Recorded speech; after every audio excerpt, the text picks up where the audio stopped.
Welcome everyone to another video. In this video we'll be going over fractions. Now in the last video we went over long division, and fractions are somewhat related to the fundamental concept. So for example, if we have a pizza, in this case a pizza that's divided into 8 slices, we can represent that in fractional form. So I'll hand it off to Ivan here to help us explain more intuitively about how fractions work and the important parts of a fraction. So let's say our friend Melvin here wants 2 slices of pizza. Only 2. I'd like more than that, honestly. Well, 2 slices of pizza can be represented as the numerator. The numerator is essentially just the top number of a fraction. That's the numerator. Now, you might ask, well, what goes on the bottom half? Well, the bottom half is called the denominator, and the denominator is just the whole entire pieces of pizza. There are 8 slices, that's the whole, that is the denominator. Now, let's say we want to break this pizza down even more. Let's say we want to break it into fourths, right? Now we have 1 slice, 2 slice, 3 slice, and 4. Well, this is the same thing as saying 1 slice is equivalent to 1 and 2 pieces, 2 slices is equivalent to 3 and 4, 3 to 5 and 6 slices, and 4 to 7 and 8, right? We can see that saying 1/4 is equivalent to saying 2/8. So essentially 1/4 of the pizza, 1/4 of the pizza is the same thing as saying 1 slice, 1 slice, and 2 slices, right? 1/4 of the pizza, this is the 1/4, is the same thing as 1 piece, 2 piece of the entire 8. That is essentially what fractions are. So that was an example of simplifying fractions. So now we'll be handing it off to Aaron and Sam to show you a couple of examples on how you can work with fractions in other ways. All right, so I'm Sam. I'm Aaron. And next we're going to go over the 4 basic operations on fractions. So that's addition, subtraction, multiplication, and division. And you'll learn a little bit more about ways that you can manipulate fractions at the end later on. So first off, addition. There are 2 cases. The easy case is if the denominator is the same. So if you've got 3/4 plus 7/4, you can just merge them. And so that's equal to 3 plus 7 over 4, which is 10/4. Nice and easy. Anytime the denominator is the same, you can do it just like that. Subtraction is the same way. If you're saying 7/3 minus 2/3, that's equal to 7 minus 2 over 3, which is equal to 5 over 3. Same thing, nice and easy. What's trickier is when the denominators don't line up. So let's say we've got 3 over 2 plus 5 over 4. Now what you need to do is figure out a way to get the denominators to be the same. And so what you can do is for any fraction, you can multiply the top and the bottom by the same number. And the reason that this works is, let's say we've got 3 halves, and we want to get it to be 4 in the denominator. We can multiply that by 2 over 2, and it's 6 over 4. Why does that work? Well, 2 out of 2, that's just 1. And so what we're really doing is we are just multiplying 3 divided by 2 by 1.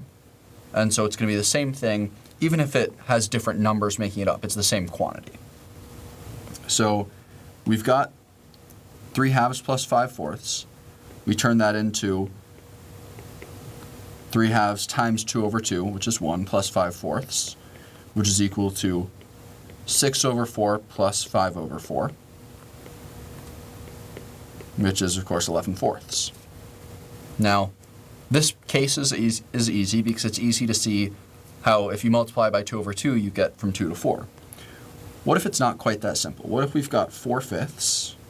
Let's change back to blue here. What if we've got 4/5 and we want to add that to 2/7? Well, there are some cases where there will be what's called a least common multiple, which is that, below just 7 times 5, there's a number that both numbers multiply to. You don't have to know that to be able to add fractions. When in doubt, you can just say, okay, what is 5 times 7? 35. We're going to do 4, we're going to multiply it, we're going to do 4 fifths. 4 fifths. We're going to take the 7 from here, and we're going to multiply it by 7 over 7, which of course is 1. And then we're going to take 2 sevenths, and we're going to multiply that by 5 over 5, which is 1. Now you see that the denominator in both cases is going to be 5 times 7.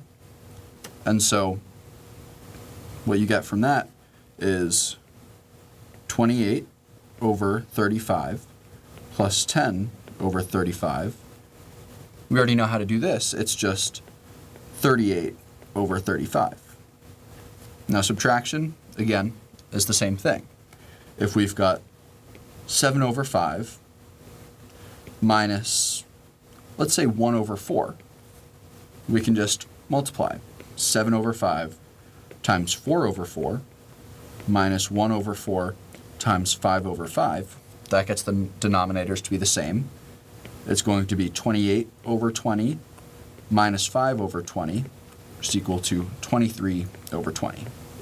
So that's addition and subtraction, and those are actually the two more difficult operations. Multiplication and division are quite easy for fractions. Let's say we've got 3 sevenths times 5 ninths. Well, it's nice and easy. All you have to do is multiply the numerators and multiply the denominators. So this is 3 times 5 over 7 times 9, which is going to be 15 over 63. It's really that simple. Now, division is a little bit more complicated. So if it's 3 over 7 divided by 5 over 9, what you actually do is you multiply it you flip that second fraction around. So 3 over 7 times 9 over 5, which is going to be 27 over 35.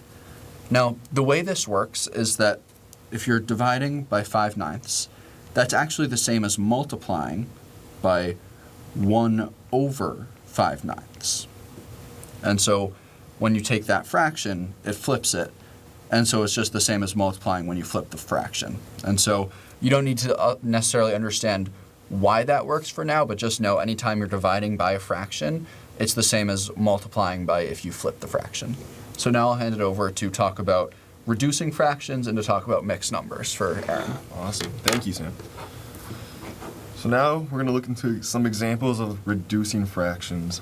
So there were several examples that Sam went through in here that I noted could be simplified even further. Let's take this first one, 10 over 4.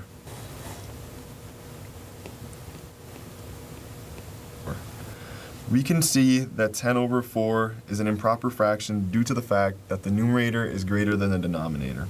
So we're going to try reducing that. What we'll try to do is to multiply the denominator and the numerator by 1/2. This would allow us to reduce our numerator and denominator. So from this we get 10 times 1/2 is equal to 5, and 4 times 1/2 is equal to 2. 5 halves. Now there's another way to write this 5 halves in a form that doesn't have a numerator that's greater than the denominator. And that is through mixed numbers. So we can see that 2 can fit into 5 2 times. So we put 2 right here, and our denominator is always going to stay the same.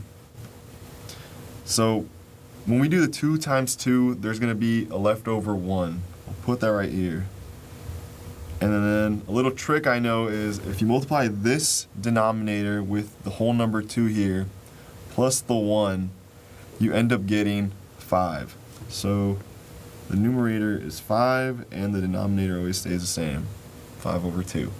So now we'll move on to another example of reduction. So here we have the fraction 36 over 48, and we're going to try getting it into its simplest form. A good strategy is to multiply the numerator and denominator by 1/2 to find a more simpler way. So here, we're going to multiply by 1/2 times 1/2. And that is equal to 18 over 24. While it did reduce, there still are common factors within this fraction that we can deduce. So we'll multiply by 1/2 once again. So 18 times 1/2 is 9. 24 times 1/2 is 12. Now we're going to just keep multiplying by 1/2, but in this case, we know that 9 isn't divisible by 1 or by 2. So we're going to look for another common factor between the 9 and the 12. So we know that 9 can be divided by 3, and we also know that 12 can be divided by 3. So we're going to multiply the numerator and denominator by 1/3. 9 times 1/3 is 3. 12 times 1/3 is 4. And that is the simplest form that you can write 36 over 48. And so lastly, I'll teach you one trick that you can use anytime you're trying to reduce fractions. And it's called factorization. So let's stick with this same example of 36 and 48. We're going to treat the two different numbers separately, and then we'll bring them together. So what you do is you write out the number, and you think of something it's divisible by. Ideally, if you are familiar with prime numbers, you want it to be a prime number. That's just a number that you can't divide any further. So 2, 3, 5, 7 are the ones that you'll usually see in most problems. We know that 36 is divisible by 2, so we draw a line in one direction with a 2, and then in the other direction we go to what's left. So 36 divided by 2 is 18. 18 is again divisible by 2, and that's 9.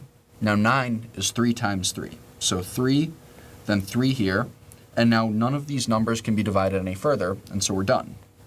So we know that 36 is 2 times 2 times 3 times 3. Now our other example is 48. 48, same thing. 48 divided by 2 is 24.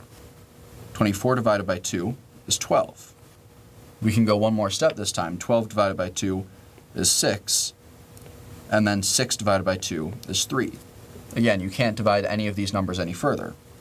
Now, counting these all up, we just take at each stage the numbers that we divided by, and we say that 48 is equal to 2 times 2 times 2 times 2 times 3. And so you can go check that in a calculator, but this same process, if you take all of the they're called leaf nodes, anything that doesn't have a line drawn below it and multiply them, they're going to be that same number at the top. Now, the way this is useful in reducing fractions is you can rewrite the fraction as 2 times 2 times 3 times 3 over 2 times 2 times 2 times 2 times 3. And just like we multiplied by 1 earlier, way up when we were talking about adding and subtracting fractions, you can divide by 1 in the same way. So what we can essentially do is cross out, let me get a good color here, we can cross out the two 2's, because 2 over 2 is just 1.